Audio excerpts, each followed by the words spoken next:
Malawi Brief. Tikulandire nomvera awa ndi Ken Nsonda amene aulula zinsinsi zakusalima shuga komanso zina zambiri. M'Malawi muno tili ndi anthu amene Mulungu anawadalitsa ndikuwapasa mwayi kuti atitumikire ngati dziko koma opanda chikondi. Anthu ozikonda, anthu ozunjikira okha chuma, anthu akuti bola iwowo ndi mabanja awo zikuwayendera alibe nazo ntchito zothandiza Malawi. Ndibwereze, M'Malawi muno tili ndi anthu oyipa kwambiri, anthu amene Mulungu anawapasa chisomo, anawakondera ndikuwapasa maudindo oti atitumikire m'dziko muno. Maudindo kaya upresident, kaya unduna, kaya MP, kaya makansala, kaya okhala ma chief executive, kaya okhala ma board chair, kaya okhala ma board member, koma ambiri a iwo ndi anthu ozikonda, anthu ozunjikira okha chuma, anthu amene pa mtima pawo palibe chikondi chokuti atukule dziko lino athandize Malawi wa kumudzi. Andili mtima wokuti bola ine apa banja panga ndi ana anga zinthu zikundiyendera, the rest alibe nazo ntchito. Ndikuyankhani choncho chifukwa cha zimene mwanditumizira, zimene okutumizirani onjezani Kenani. Tili ndi Amalawi ambiri kunja amene dziko lino amalikonda, ndipo ali ndi information imene ena amatumizira kamene timatumizira kunjako, koma information ije feti nayo siyoposaso iwowo. Information okupasani onjezani iyo Kenani iyo yokhuza salima sugar. I have more information than imene ali nayo Kenani. Ndinali ndi information ya mbiri nthawi imene amagulisa MTL kuposa wina aliyese muno Malawi. Koma tili ndi sankho muno Malawi, sitimaona chimene munthu akuyankhula kuti kodi akuyankhula Nsondachi ndi chothandiza dziko lino kapena ayi. Akuyankhula kuti azithandize okha kapena akuyankhula kuti athandize dziko. Ndeti ndi ziwanda zofuna nukuyang'ana kuti kodi amene ndi ndani, ndi wa fuko langa, ndi wa mtundu wanga, ndi mtumbuka nzanga, ndi mchewa nzanga, ndi ngoni nzanga, ndi mlomwe nzanga, kapena ndi ndani. Nde ukaona kuti si wa fuko lako, si mlomwe nzako, si mtumbuka nzako, si mchewa nzako, si ngoni nzako, nde ola Nsonda ayankhule za nzeru, sumazitenga kuti awi si wathu. Koma pakabwera wina wanu wa mtundu wanu uyankhula zombwambwana zosamveka, za ukape, za ukamingi, za uzoba, mumamsapota chifukwa ngwakwathu. Tili ndi wakwithu syndrome, tili ndi wakwathu syndrome. Nkona dziko lino atsogolisiriza tukuka, nkofuna a very serious mindset change. Ndibwereze, tili ndi anthu kunja kuno Amalawi amene ali kunja okonda dziko lawo. Ndachinaonjezani Kenaniwo, kachina kachambawo, ndani ali kwambiri. I can mention their names. I know a lot of them, a lot of them. Koma iwo ali kunja, ife tilimo muno Malawi muno sangakhale ndi information yoposa ife. Osateka think tank atsogo si Nsonda ndikati kunena kuti the think tank si Ken Nsonda. Think tank atsogo ndi chinthu choti chimaposa FBI. Tindi information yoposa CIA, information yoposa Mossad kama ndi KGB. Tindi information atsogo yoposa kaya multinational kaya chani ya muno Malawi muno atsogo think tank tindi information. Zimene okuzani onjezani Kenani is just a drop in the ocean. Yokuzana not only kusalima sugar, yokuzana ndi kwambiri kaya ku Eskom, kaya ku Injeko, kaya maparastatos ambiri, water board and what have you. Ine ndi information ya mpiri kwa basi. Kundi ifala mule anthu ambiri Amalawi atakapita ku nyumba kwa ndo kwa agenda kapena ukagwesa nyumba. Chifukwa Malawi muno anthu amene timatenga ngati mahero ndi anthu waboza kuba kwambiri. In Malawi we celebrate crooks, we celebrate corrupt sharks, we celebrate local and international economic hitmen. Timachita celebrate amene ongati heroes pamene ali anthu oyipa kwambiri ndi amene aunonga dziko lino. So nanda tikuyankheni kaya mwi ufalamula fuyeni, you have my blessings.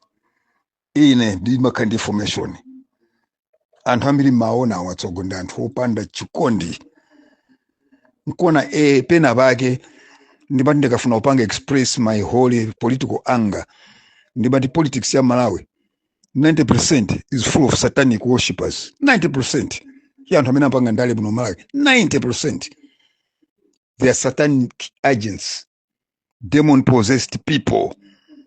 Kuti alibe chikondi ndi anthu pantima pawo, there is no conscience ati wapanga chinthu chilichonse chimene akufuna. 90%, only 10% ndife olungama, and thank God ndiri 10%.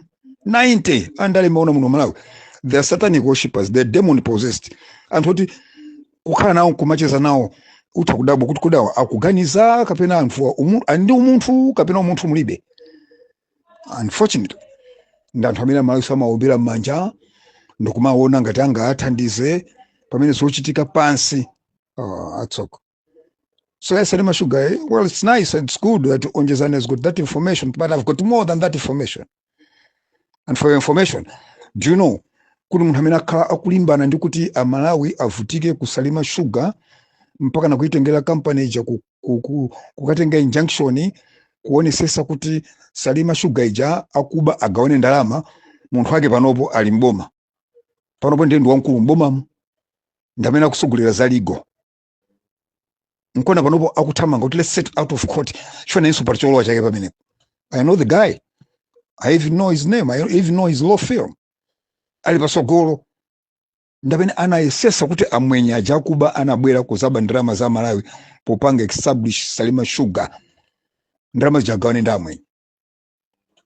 Salima Sugar was established on taxpayers' money. Amwenye amene they had nothing, not even a penny.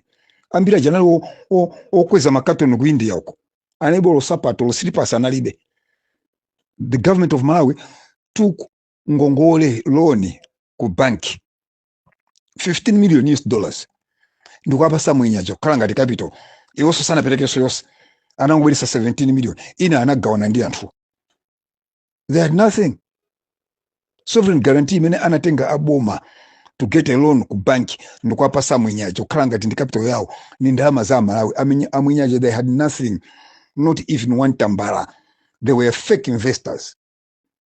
Ndi ndalama zo anagawana kuseriko ena ndi maloya anagawana. Ena ndandale anagawana. Salima Sugar inali ngati ng'ombe kwawo kukapangira ndalama andale. So zikuchitika muno Malawi atsogo muno Malawi muno mu demon possessed politicians, mu demon possessed technocrats, demon possessed business people, demon possessed spiritual and religious people. You have no idea. I know them. I know them by name. Nitokuza ndu uyu kwa satanic uyu kwa Ziwanda, uyu akukuna mizani, uyu ndi wenu wa genuine, uyu akupanga zinzo zikuthandiza na Malawi, uyu akupanga za ntuma ndi Mulungu, uyu akupanga za akuthandiza. I know them asogo. I have been in my spiritual life for over 46 years.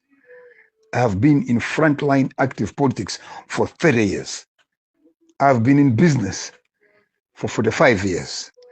I've worked for 40 years. Paliba namiza soko. Paliba namiza. So, no, thanks a lot. Tena zontizo wana kuti zitabwanji. Kuma ziko ila soko. Lofuna. Ambuya loerepo. Ofuna. To sandale. Tilandire Yesu. Tisusike muntima matumu. Tonse ama business. Tonse. Amene timati mapemphera. Tilandire Yesu. Chifukwa magulu monse muli fake atsoko. Muli genuine ochepa. Nde muli ambiri majority fake. So ofuna nditu Mulungu alowererepo. Tilandire Yesu. Tikhale ndi chikondi. Tilikonde dziko lathu. Tikonde anthu osauka kumuzi. Amene timangowatenga ngati zisilu chifukwa chokuti ngovutika. So munthu wovutika, munthu osauka saona patali yamayendera chakudya cha lero. Mukapasa chakudya cha lero mawa akapemphaso. That's the problem. Dziko lolemera, Mulungu anatilalisa, anatipasa ufulu, mulibe nkhondo, natural resources abwino, mvula yabwino, nyanja, tinima minerals, anthu okoma mtima, anthu achimwemwe osakonda nkhondo, koma dziko losauka. Have you ever sat down and thought kuti why ndife andale, ndife ma businessmen, ndife ma technocrats, ndife atsogoleri amipingo, azipembezo, azikhulupiriro amene ndife anthu osakhulupirika andibwereze atsogo. 90% ya anthu atsogoleri amene tinawo muno Malawi andale, business, azipembezo, name them technocrats, business people, they're satanic worshippers, they're demon possessed. 90%, only 10% ngamene amaima pachiwonadi ndipo amaopa Mulungu. And I thank God that I, Honorable Kenneth Chitatata Katolitoli Nkwambanandi Msonda village headman Katolitoli ndili nkati mwa anthu 10%. Atsokonda chora kutali 65 years sisi pano, I have nothing to lose. Ine sinimanyengerera munthu, sinimalambira munthu, ndachokera kutali, masiku anga asala ndochepa, ngati Mulungu anga ndikomere mtima ndasala ndi 30 years kutsogolo kuzoti ndikhale ndi moyo. Ndikutazanditenga Mulungu ndi 95 years. So ndachoka kutali, I've spent 65 years of my life. I have no time to waste. Ndizilambira munthu, ndizigwadira munthu, ndizinyengera munthu. Forget it. Ziko matsoko. Happy Boxing Day. Shalom and Emmanuel. Remember, 2026 is the year of divine connection. Shalom and Emmanuel.